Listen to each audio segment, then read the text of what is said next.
অবশ্যই আমরা তাদেরকে আশ্রয় দিয়েছি এবং তাদের বিরুদ্ধে যদি কোনো অভিযোগ থাকে, মামলা হয়, অবশ্যই তারা শাস্তির আওতায় যাবেন। কিন্তু অবশ্যই আমরা চাইবো না যে এক্সট্রা জুডিশিয়াল কোনো অ্যাকশন তাদের উপর হোক।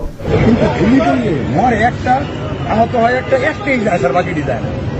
এটা হচ্ছে সবচেয়ে বড় আতঙ্কের এবং দুশ্চিন্তার বিষয়।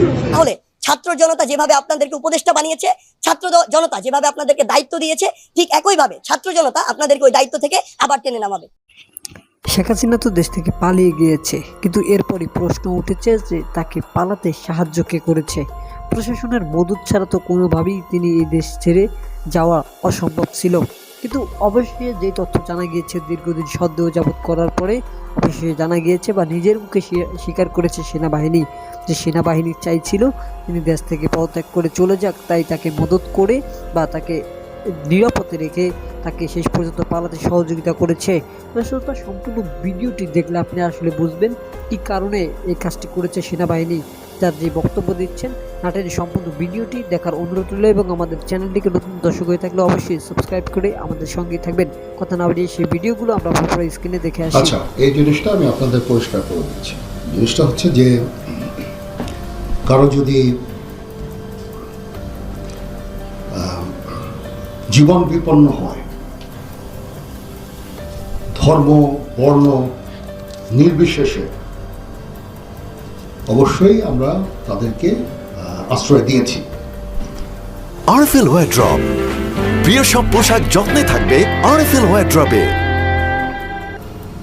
এবং তাদের বিরুদ্ধে যদি কোনো অভিযোগ থাকে, মামলা হয়, অবশ্যই তারা শাস্তির আওতায় যাবেন।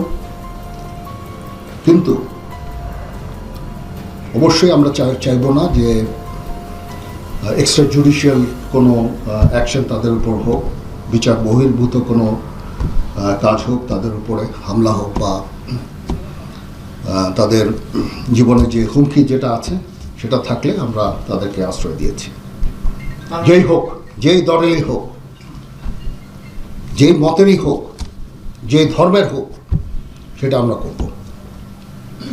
মাইনরিটি একটা ইস্যু নিয়ে কিছু কিছু কথাবার্তা হয়েছে, বাট 20টা জেলায় মোট 30টা এরকম মাইনরিটি রিলেটেড অরাজকতা হয়েছে। সেটা অবশ্যই একটাও কাম্য না, একটা হওয়াও কোনো কাম্য না আমাদের কাছে। আমরা এই বিষয়টা দেখছি এবং যারা অপরাধী তাদেরকে অবশ্যই আমরা শাস্তির আওতায় নিয়ে আসবো ইনশাআল্লাহ। এখানে আমি এসে সবার সাথে কথা বলেছি, সব সংশ্লিষ্ট সবার সাথে। এখানে আমাদের সেনাবাহিনীর যারা আছেন, পুলিশের যারা আছেন, সিভিল অ্যাডমিনিস্ট্রেশন, আনসার, তারপরে র্যাব, সবার সাথে কথা হয়েছে, বিজিবির সাথে কথা হয়েছে। পরিস্থিতি এখন শান্ত হয়ে এসেছে এবং সম্পূর্ণভাবে আমি বলবো যে আইন শৃঙ্খলা পরিস্থিতি আমাদের নিয়ন্ত্রণে। এটার জন্য আমরা সবাই কাজ করেছি, আপনারা আমাদের সাহায্য করেছেন, এই জন্য আপনাদের কাছে কৃতজ্ঞ। পুলিশ কিছু ট্রমার মধ্যে আছে, এই ট্রমাটা কাটিয়ে উঠলে পুলিশ তাদের দায়িত্ব সঠিকভাবে আবার পালন করতে পারবে। পুলিশ বিভিন্ন থানায় অলরেডি কাজ শুরু করেছে, যেটা একটা ভালো জিনিস। আমরা পুলিশকে প্রোটেকশন দিয়ে যাচ্ছি। তারা সম্পূর্ণভাবে যখন কাজ কর্ম শুরু করে দিবে, যখন পরিস্থিতি আরও স্বাভাবিক হয়ে আসবে, তখন আমরা ইনশাল্লাহ সেনানিবাসে ফেরত যাব। তো সেই পর্যন্ত আমরা থাকব, আমরা সবার সাথে থাকবো, আপনাদের সবার সাথে থাকব এবং একসাথে আমরা কাজ করে যাব এবং আমরা একটা সুন্দর ভবিষ্যতের দিকে সবাই আমরা যেতে চাই। একটা সুন্দর একটা পরিবেশ সৃষ্টি হয়েছে, এই দেশকে আমরা এগিয়ে নিয়ে যেতে পারবো। আমরা যদি সবাই একসাথে কাজ করি, অবশ্যই আমরা এগিয়ে নিয়ে যেতে পারবো। এখানে মাইনরিটি যে ইস্যুটা আছে, দেখলাম যে এখানে একেবারেই এরকম কোনো ঘটনা ঘটেনি। এখানে এই 8টা জেলায় এটা একটা অত্যন্ত ভালো দিক এবং এই যে এখন সুন্দর একটা পরিবেশ বজায় আছে, এটা বজায় রাখতে হবে এবং আমরা সবাই মিলে কাজ করব এবং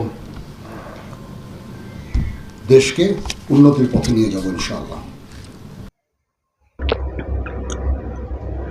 বাংলাদেশ দীর্ঘদিন থেকে ভারতের খপ্পরে ছিল।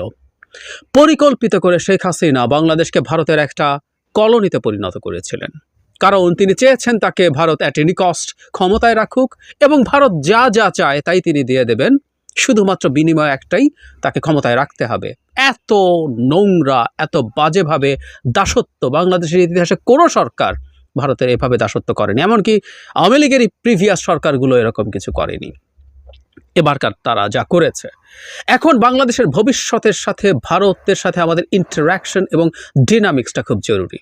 মানে আমরা পছন্দ করি বা না করি, আমরা এরকম একটা বিশাল রাষ্ট্র ইন অল টার্মস, এটা সাইজ, এটা পপুলেশন, এটা ইকোনমিক সাইজ, পার ক্যাপিটা জিডিপির কথা বলছেন, টোটাল জিডিপি সব কিছু মেলালে এটা রিজিওনাল সুপার পাওয়ার তো বটেই।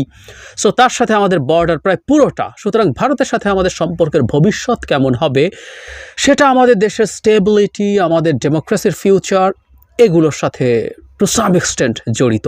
এবং গত 10 বছরে অ্যাটলিস্ট 10 বছরে, যদি আমি 8 সাল থেকে হিসাব নাও করি, 14 সালের পর থেকে শেখ হাসিনা সরকার এটাকে পুরোপুরি জড়িয়ে ফেলেছে।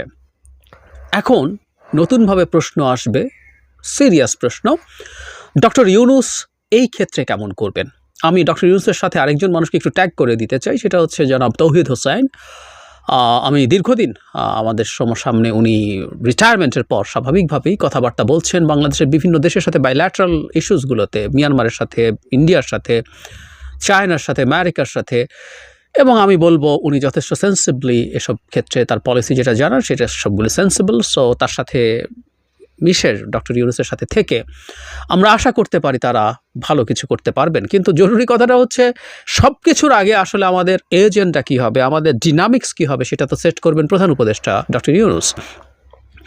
ডক্টর ইউনূস ভারতের সাথে কেমন করবেন, ভারতের সাথে আমাদের যে প্রভুভৃত্যের সম্পর্ক সেটা থেকে দেশকে বের করে আনতে পারবেন কিনা, বা তার সেই ইন্টেনশন আছে কিনা, বা ইন্টেনশন থাকলেও তিনি সফল হবেন কিনা, এই কথাগুলো একটু বলতে চাই।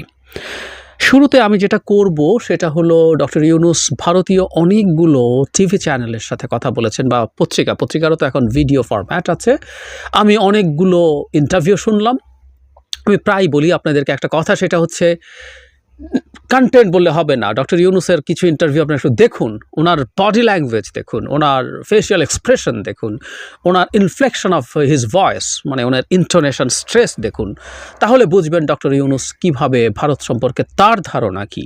মানে ইউ উইল বি অ্যামেজড। আমাদের মনে যে কথাগুলো আছে অত্যন্ত চমৎকার। দর্শক শ্রোতা, আপনারা দেখলেন সম্পূর্ণ ভিডিওটি, যেখানে ভারতীয় নাগরিক এসে শেষ পর্যন্ত বাংলাদেশে নির্বাচনে ভোট দিয়েছে, সেই ভোট কি গণ্য করা হবে, সেই ভোট তো আদৌ জাল ভোট হিসাবে ধরা হবে কিনা, বা এই নির্বাচন বা এই ভোটকে বিদেশিরা কি পর্যায়ে দেখছে, এরকম কিছু মন্তব্য করেছেন আজকের এই ভিডিওতে। সম্পূর্ণ ভিডিওটি দেখার পরে আপনাদের কি মতামত রয়েছে, সেই মতামতটুকু অবশ্যই আমাদের কমেন্ট বক্সে জানিয়ে যাবেন। আজকের মতো এখানে বিদায় নিচ্ছি, দেখা হবে এরকম পরবর্তী কোনো আপডেট নিউজ নিয়ে। ততদিন সুস্থ থাকেন, ভালো থাকেন, আল্লাহ হাফেজ।